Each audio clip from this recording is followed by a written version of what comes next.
নমস্কার বন্ধুরা, good morning. আশা করি তোমরা সবাই ভালো আছো। তো আজকে একদম সকাল সকাল চা নিয়ে চলে এসেছি।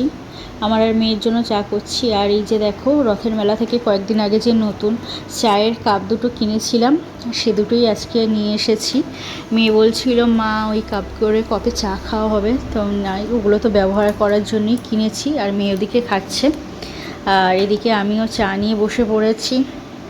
বিস্কুট আর কালকে একটা সিঙ্গারা ছিল, সেটা ভালো আছে কি জানি না, খেয়ে দেখতে হবে। তো মা মেয়ের সকালে একটু গল্প চলছে আর খাওয়া চলছে। এরপরে হচ্ছে আমি তো কাজ করতে যাব, আর মেয়ে পড়তে বসবে। বাড়িতে থাকলেই এই রকম, কখন পড়তে বসবে তার ঠিক নেই। এদিকে পরীক্ষাও চলে এসেছে। তো চলো আমরা খেয়ে টেয়ে নিয়ে এবারে কাজের দিকে এগোনো যাক। আর এইখানে মেয়েকে আজকে অনেক দিন পর বললাম যে বই খাতাগুলো গুছিয়ে নে। আমি সেই গুছিয়ে দিয়েছিলাম, তারপরে আর গুছানো হয়নি। এদিকের অবস্থা একদম যা করে ফেলেছে, মানে কি বলবো, এখান দিয়ে যাওয়াও যাচ্ছে না, মানে এত নোংরা লাগছে দেখতে। তো ফাইনালি অনেক দিন বলার পর গোছাচ্ছে। আর এদিকে একটু সামা এনেছিল আর ময়দা।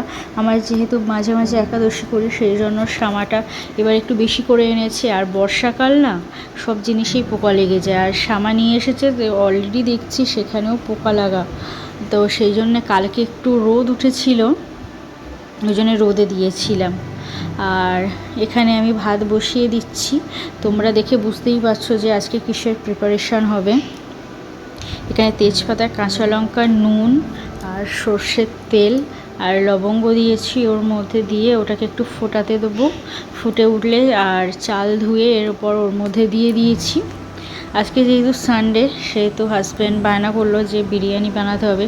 সেই রোজ মাংসের ঝোল ভাত আর খেতে ভালো লাগছে না। বিরিয়ানির জন্য বেশ কয়েকটা জিনিস আনতে বলেছিলাম, ভিনিগারটা শেষ হয়ে গেছে, ওই জন্য ভিনিগার, গোলাপ জল, কেওড়া জল এদিকে যেরকম অন্য দিনের মতো আনে, সর্ষের তেল। আর এখানে যে দেখো, জাফরানের বদল এখানে স্যাফরন নিয়ে চলে এসেছে।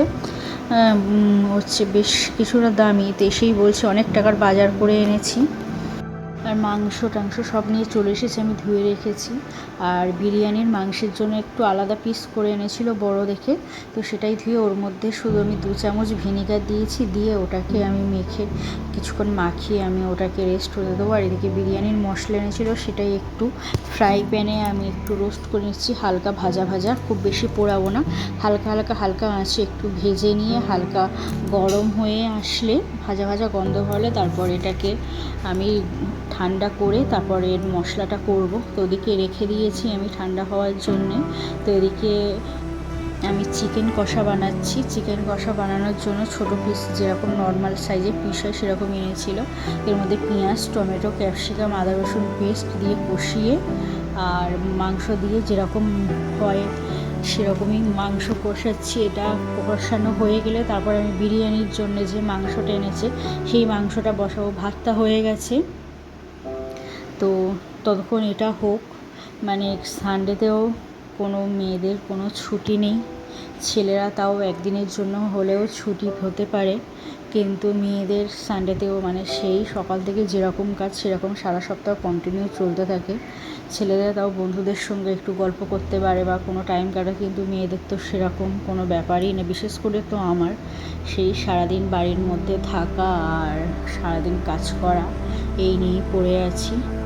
তো যাই হোক, এখানে একটু পেঁয়াজ কেটে আমি একটু বেরেস্তা বানিয়ে নিচ্ছি বিরিয়ানিতে দেওয়ার জন্য। এরপর আমি আলুগুলো ভেজে নেব। আলুগুলো একটু বড় বড় সাইজের না করলে না গলে যায়, সেজন্য একটু বড় বড় সাইজের কেটে আমি ভেজে নিয়েছি। এরপর এর মধ্যে গোটা গরম মশলা, মানে যেরকম হচ্ছে ওর মধ্যে থাকে দারচিনি, এলাচ, লবঙ্গ আর তেজপাতা দিয়েছি। দিয়ে পেঁয়াজ টমেটো ভাজা ভাজা হয়ে আসলে, খুব বেশি ভাজবো না এখানে, মাংসগুলো যেহেতু বড় সাইজের সেহেতু ওর সঙ্গে ভাজতে ভাজতেই পেঁয়াজগুলো হয়ে যাবে।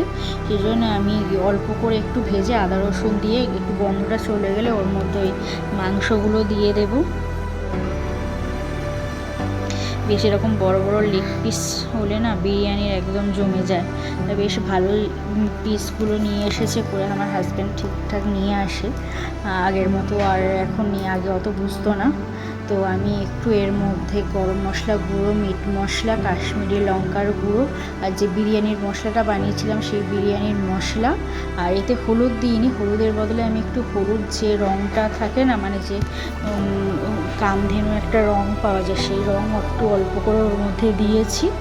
আর সব শেষে এর মধ্যে একটু গোলাপ জল আর কেওড়া জল দিয়ে কষিয়ে আমি এর মধ্যে জল ঢেলে দেবো। আর পরিমাণ মতো নুনটা দিতে হবে, নুন আমি একদম সব শেষে দিই, কোনো অসুবিধা হয় না, ঠিকঠাক মতো নুন ঢুকে যায়। আর আলু দিয়ে এবার অল্প করে জল দেবো, খুব বেশি জল দেবো না, যাতে মোটামুটি সিদ্ধ হয়ে যায়, মানে 90% বা 85% সিদ্ধ হয়ে গেলে সেরকম। আর এদিকে আমি একটু উষ্ণ গরম দুধের ভেতরে স্যাফরন দিচ্ছি, গোলাপ জল, কেওড়া জল, একটু মিঠা আতর মিশিয়ে রেখে দেবো, এটা এই বিরিয়ানির মধ্যে দেওয়ার জন্যে। আজকে আমি হাঁড়ির মধ্যে বিরিয়ানিটা বানাচ্ছি, তো হাঁড়ির মধ্যে প্রথমে আমি মাংস কষাগুলো দিয়ে দিয়েছি, মাংসটা এর মধ্যে দিয়ে এবার ওর মধ্যে আমি হয়ে যাওয়া ভাতটা দিয়ে দেবো। আর হাতটা দেখে বুঝতে পারছো এটা আমার হাজব্যান্ডের হাত, আমি ওদিকে মাংসটা ঢেলে দিচ্ছি আর এইদিকে হাজব্যান্ড ভাতটা দিচ্ছে। তো ভাতের ওপরে এর মধ্যে অল্প করে নুন আর বেরেস্তা আর একটু যে স্যাফরন গোলা দুধটা ছিল সেটা দিয়ে দিয়েছি।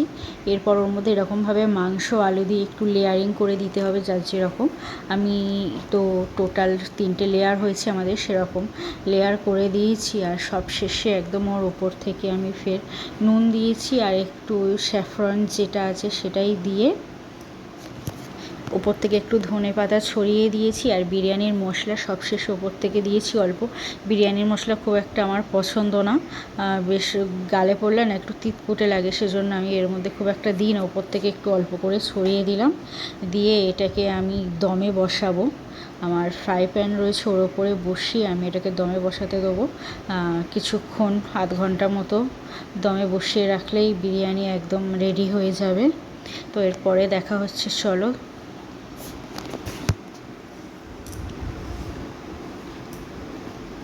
আজকে একদম রেডি সবাই আমরা খাওয়ার জন্যে, বিরিয়ানি আর চিকেন কষা আমাদের এখানে পুরো রেডি হয়ে গেছে। তো আজ এই পর্যন্ত, সানডে তো আমাদের জমে গেল।